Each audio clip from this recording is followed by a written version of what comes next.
What's going on, y'all? It's Saturday. Normally don't do too much on Saturdays, on weekends in general. But this weekend is kind of busy. Just got a request for a showing, so we're gonna head over there. Then tomorrow I do have an open house scheduled. I believe tomorrow is Father's Day, but I had already scheduled it out. So this weekend is a little not super busy, but I got more real estate activity going on this weekend than normal because I try to keep it Monday through Fridays. Saturdays and Sundays sometimes the only time certain clients can view properties, and you get more visits on open houses on the weekend. So as far as prospecting and stuff like that, I don't do that on weekends. But open houses and showings, I'm flexible for. So we're gonna go look at this property. I've seen it already. I'm showing it to a second client for the first time. So there are two houses for sale right next to each other, and it's like whenever one person views one, they want to see the other one. For some reason, I've been showing these two properties to a few different clients, and I think I'm keeping my fingers crossed I may be fortunate to run into a buyer that wants to purchase either one of those. This one is going for about $880,000. The other one is going for $865,000. It was actually $885,000. They just did a $20,000 price drop. So we'll see. Once again, like I normally say, you don't count any commission checks until it hits your bank account. And sometimes the first few properties you show somebody is not even the property they're gonna go for. 9 times out of 10. So we're gonna go look at this one and see how things go. All right. Yeah. So we on the road. This is like really close to me. Maybe 20 minutes from my house. 25 or 30 minutes from my office. So in my neighborhood, I know the area, and like I said, I've shown this property a couple of times. The market out here is hot, but these houses have been on the market for a little longer because I think they're a bit overpriced. Well, the last property that sold in that area kind of reset the value. So either the buyers don't believe that's the actual value, and the sellers, it's like the quarterback game, right? Or just sports in general. Like when the last quarterback to get a deal is who's going to dictate the market. So if the last solid or good quarterback or mediocre quarterback gets paid, let's say, just making up a number, $200 million for X amount of years, if you feel as though you're a better quarterback than that one that just got $200 million, you'll feel some type of way if they try to give you $150 million. Hence the Lamar Jackson thing that had just transpired with the Baltimore Ravens, right, for the past few years, when he had to hold out and all that kind of stuff, because he feels as though he's an MVP and there are people that are not as good as him that got more money than what the Ravens are offering. Eventually they gave him his money, but that's kind of like the housing market. It's like that for every industry.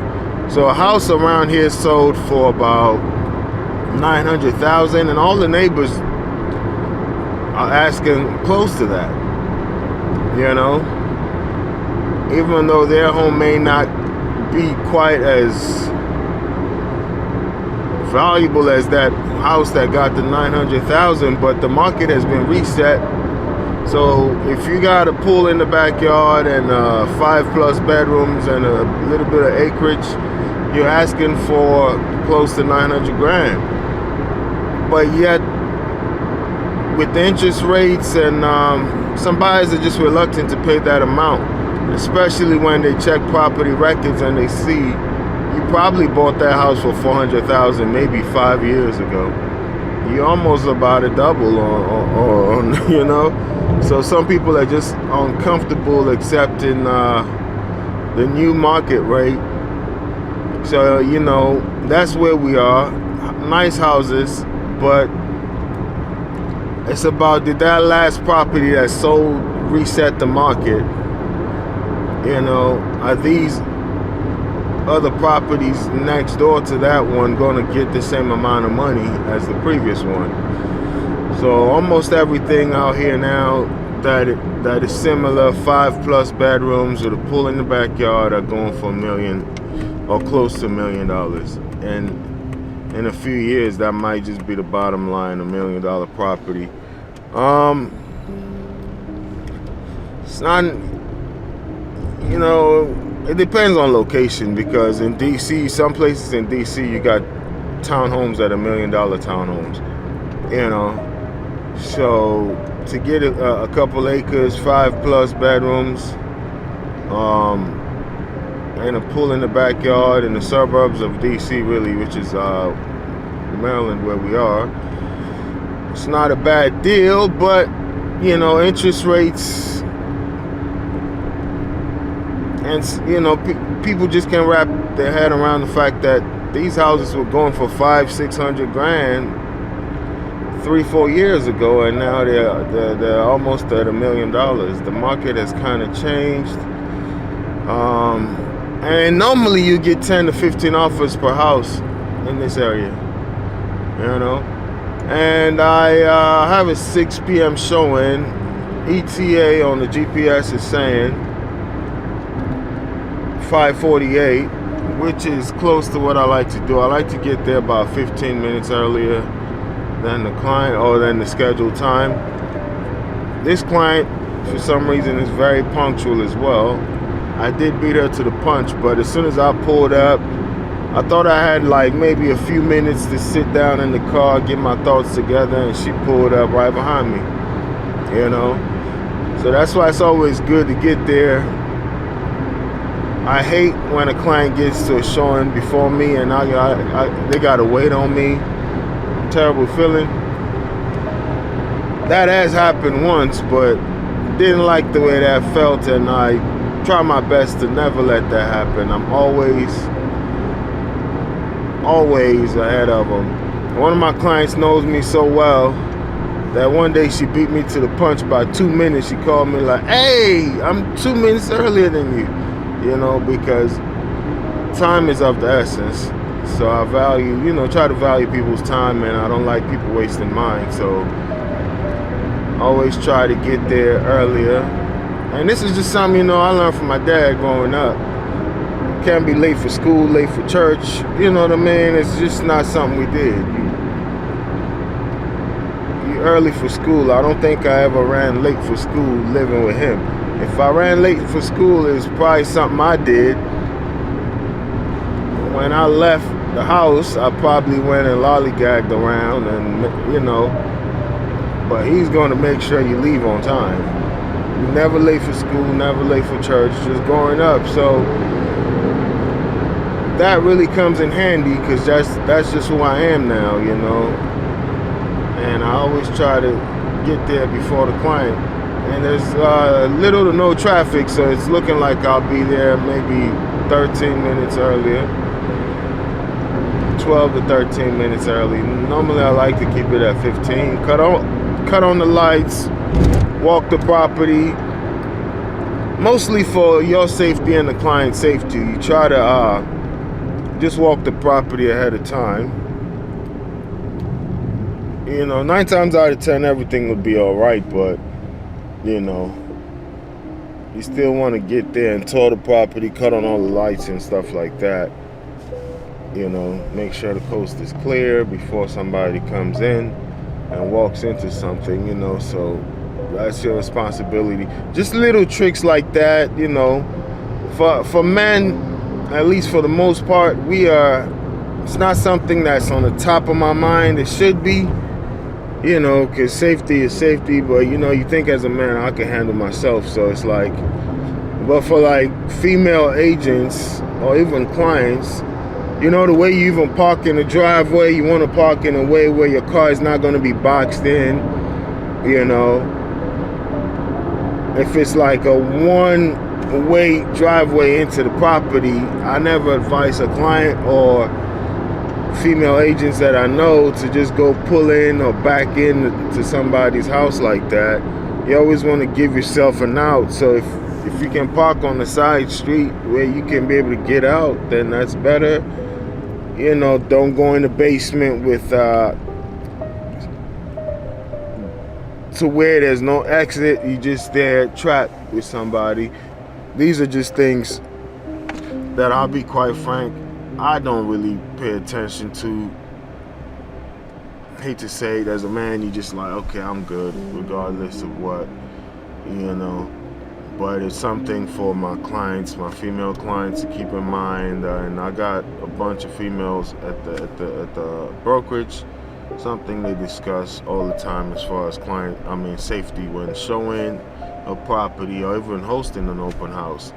You just always want to put yourself in a position to where you're not cornered, you know, because these things have happened. It's like very rare, but it does happen. So just some little safety tips. Yeah, but we're almost here, so I'll let y'all know when we get there. We're almost here, maybe 9-10 minutes away. All right, guys, we're here. There's a car out in the driveway. I think the owner, if my memory serves me right, still stays in one of the bedrooms, at least maybe one of the family members. But we got the green light that they were going to step off. Maybe they just park a car here. You know, when your house is vacant for sale, you just, you know. But it's a really nice neighborhood, so it's not a high crime area.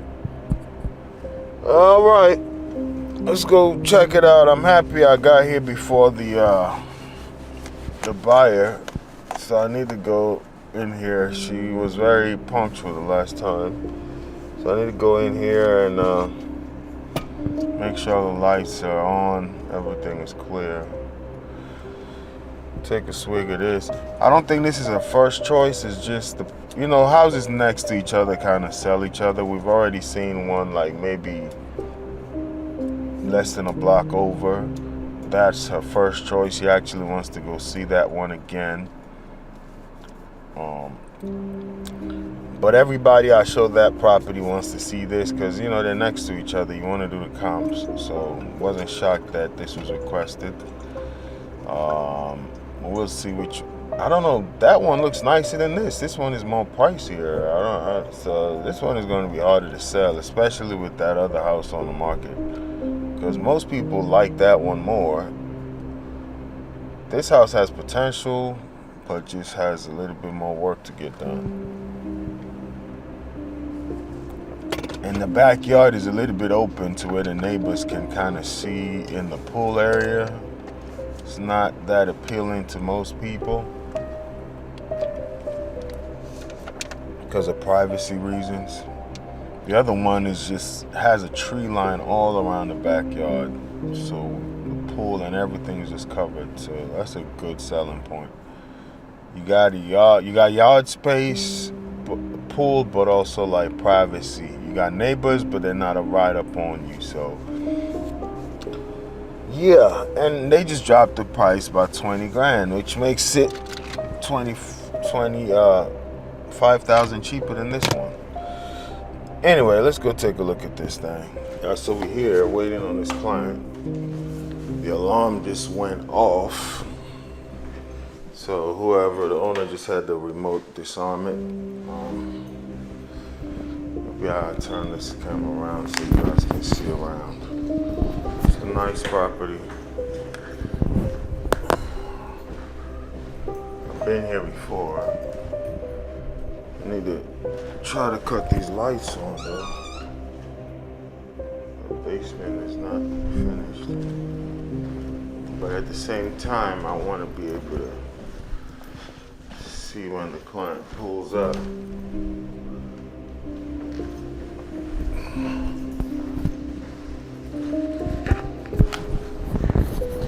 Let me go cut these lights on, and if I get a... So the basement does need some work. It's huge, but definitely needs some work.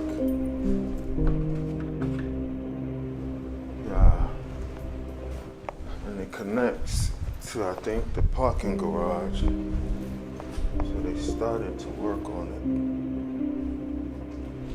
So it's light switch.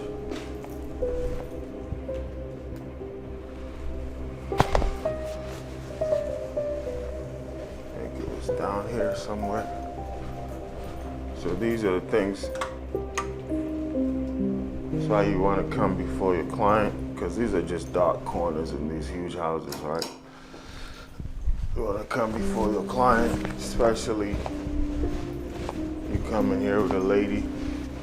You don't want them walking into anything, so you like to come down, cut all the lights, look around, make sure the coast is clear. I remember there was an attic up there as well.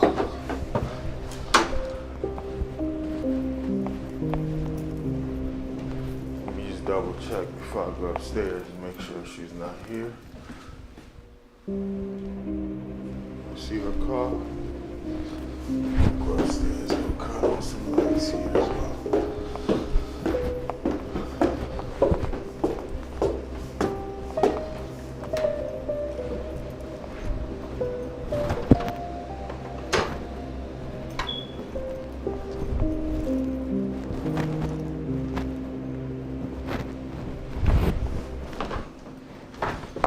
Actually, there was this attic space up here.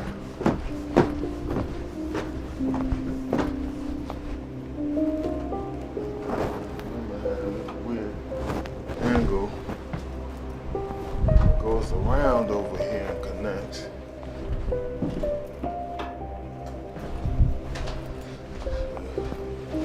Last time I brought a client here, little daughter was able to pass through here. I didn't even know it connected like that.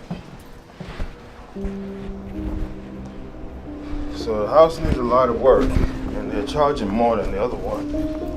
So it's going to be a hard sell because you got a property may be nicer, it's cheaper.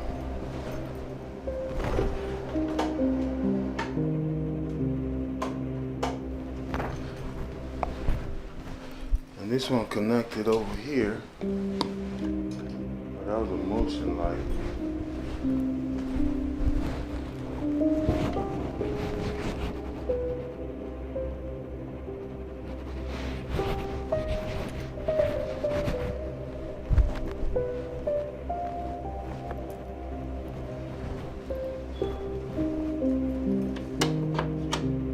That's the room I think somebody was still living in. That's why when we requested it, you gotta give them a little time to get out.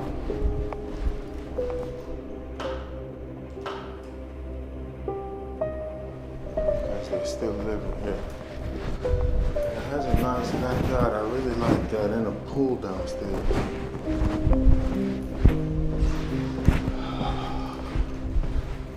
See this client here. But for the most part, those are all like the blind spots in the house that I already checked out. So I need to come by the door. She should be here any minute from now. I don't even remember how we got downstairs. Oh yeah, there was a steps from the balcony that led to the pool area down there. The pool here is cleaner than the other one. Most people don't like pools though because it's just maintenance cost. Some people like it for their kids, but like adults don't really like it. cost.